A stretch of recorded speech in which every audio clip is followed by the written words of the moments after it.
Good morning, students. How are you? I hope you will be fine. So students, today's we discuss class 12th chapter 9 banking crisis in India. First of all, we know about what is banking. So banking is the business activity of banks and similar institutions, or we can say banking is an industry that handles cash, credit and other financial transactions. Now we discuss banking crisis in India. What is banking crisis? Banking crisis क्या होते हैं? If bank fails to return the deposits of the public, then it is known as the banking crisis.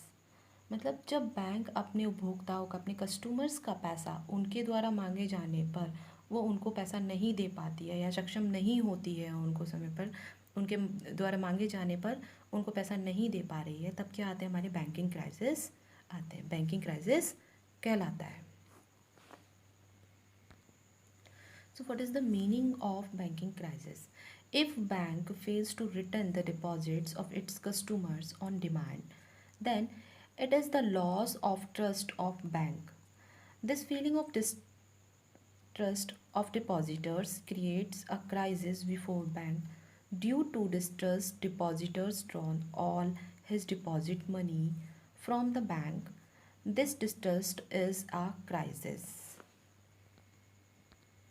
तो यहाँ meaning में बताया गया है कि जो कस्टमर का पैसा होता है, जो डिपॉजिटर्स होते हैं बैंक में जो जमा करते हैं, पब्लिक जो पैसा जमा करती है, अगर बैंक उसको रिटर्न करने में असमर्थ हो जाती है, उनके मांगे जाने पर वो पैसा अगर उनको रिटर्न नहीं करती है, तो पब्लिक का जो एक ट्रस्ट बना होता है वो क्या होता है, हट जाता है, बैंक से हट जाता है, डिस्ट्रस्ट में कन्वर्ट हो जाता है. सो ड्यू टू डिस्टर्स डिपॉजिटर्स जो होते हैं वो अपना पैसा क्या करते हैं, बैंक से निकालने लगते हैं. तो ये भी एक क्राइसिस आने का रीज़न होता है कि जब कस्टमर्स के डिमांड पर वो पैसा उसको वापस नहीं मिल पा रहा है बैंक से, तो वो बैंक पर क्या करने लगती है, डिस्ट्रस्ट करने लगती है, उसका ट्रस्ट हट जाता है, तब बैंक क्राइसिस आते हैं. Let's see PSVs, public sector banks in India are in crisis. Banks have given a huge loans to huge borrowers who have showed the confidence that they would be able to pay back, but obviously they are not able to pay back as a result.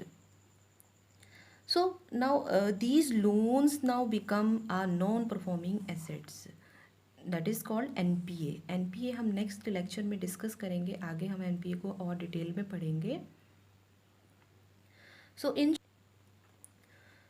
So in short, we can say that if banks fail to return the deposits of the public on its demand, then it is the banking crisis. मतलब banking संकट कब आता है, जब banks क्या करती है, अपने कस्टमर्स का पैसा वापस करने में असमर्थ हो जाती है, तब बैंकिंग क्राइसिस आते हैं. सो ये बात हुई थी कि बैंकिंग क्राइसिस क्या होते हैं, what is the meaning of banking crisis, crisis होता क्या है, संकट क्या होते हैं.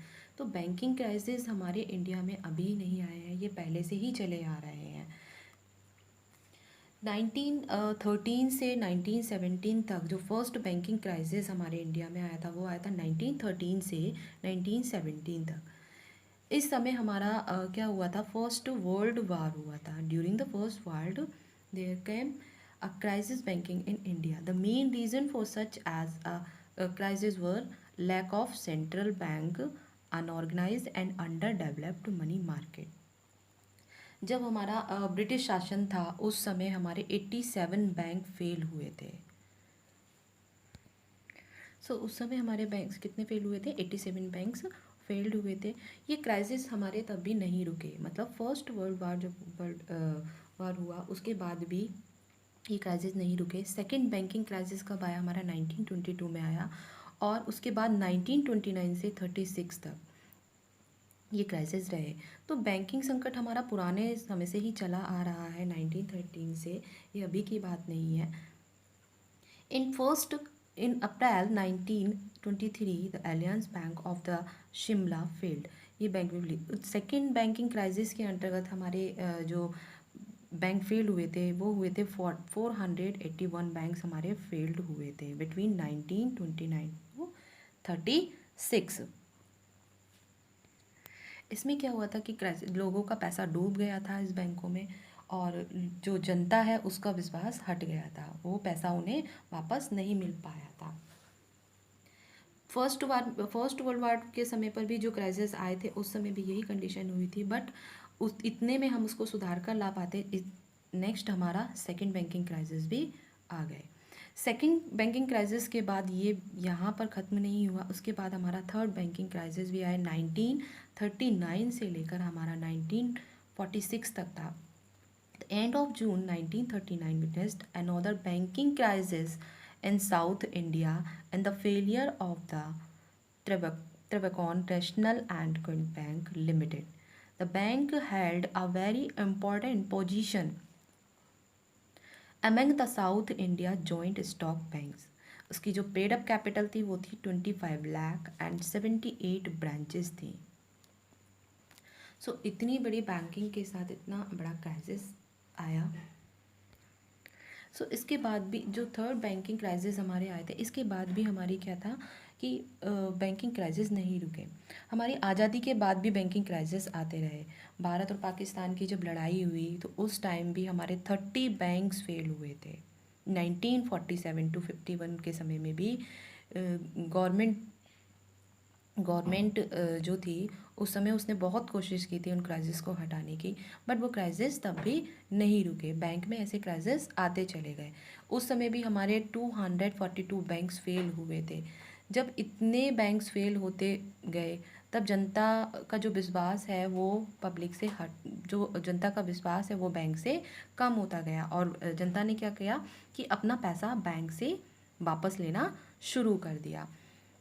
ये क्राइसिस हमारे अभी करंट ईयर में भी चल रहे हैं। अगर हम वर्तमान की बात करें तो आपने देखा होगा कि कुछ बैंक हमारे क्या हुए हैं, मर्ज कर दिए गए हैं, जिससे जैसे आपने अभी सुना होगा कि आरबीआई ने क्या किया है, कुछ एसबीआई बैंकों के जो हमारी एसबीआई की ब्रांचेस थी उनको मर्ज कर दिया गया है, जिससे पब्लिक का पैसा डूबे ना। तो ये भी क्या है, हमारे बैंकिंग क्राइसिस ही है। सो आरबीआई ने ये जो फैसला लिया है कि बैंकों को मर्ज किया जाए, तो क्यों किया है? क्योंकि बैंकों का जो कोई भी बैंक अगर किसी भी बैंक के ऊपर संकट आता है तो पब्लिक का पैसा क्या होता है, डूब जाता है। तो गवर्नमेंट ने एक फ़ैसला लिया है कि इन सभी बैंकों को, जो बैंक क्राइसिस में है उन बैंकों को क्या कर दिया जाए, मर्ज कर दिया जाए, जिससे जनता का पैसा डूबे ना। और इससे हमारे उद्योगों को भी लाभ होगा। जो हमारे स्मॉल लेवल के इंडस्ट्री हैं या स्मॉल बिजनेसमैन हैं, बड़े बिजनेसमैन हैं, उनको भी लाभ होगा। उनका जो इन्वेस्टमेंट है बैंकों में, जो उन्होंने इन्वेस्ट किया हुआ है, उनका पैसा डूबेगा नहीं। तो बैंकिंग सेक्टर को भी लाभ होगा और हमारी इंडिया की बैंकिंग कंडीशन को भी सुधारा जा सकता है।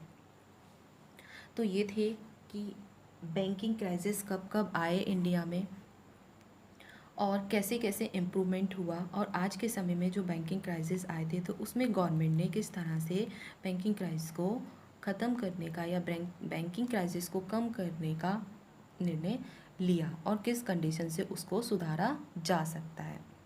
आई होप कि आपको ये सारी चीज़ें समझ आ गई होंगी।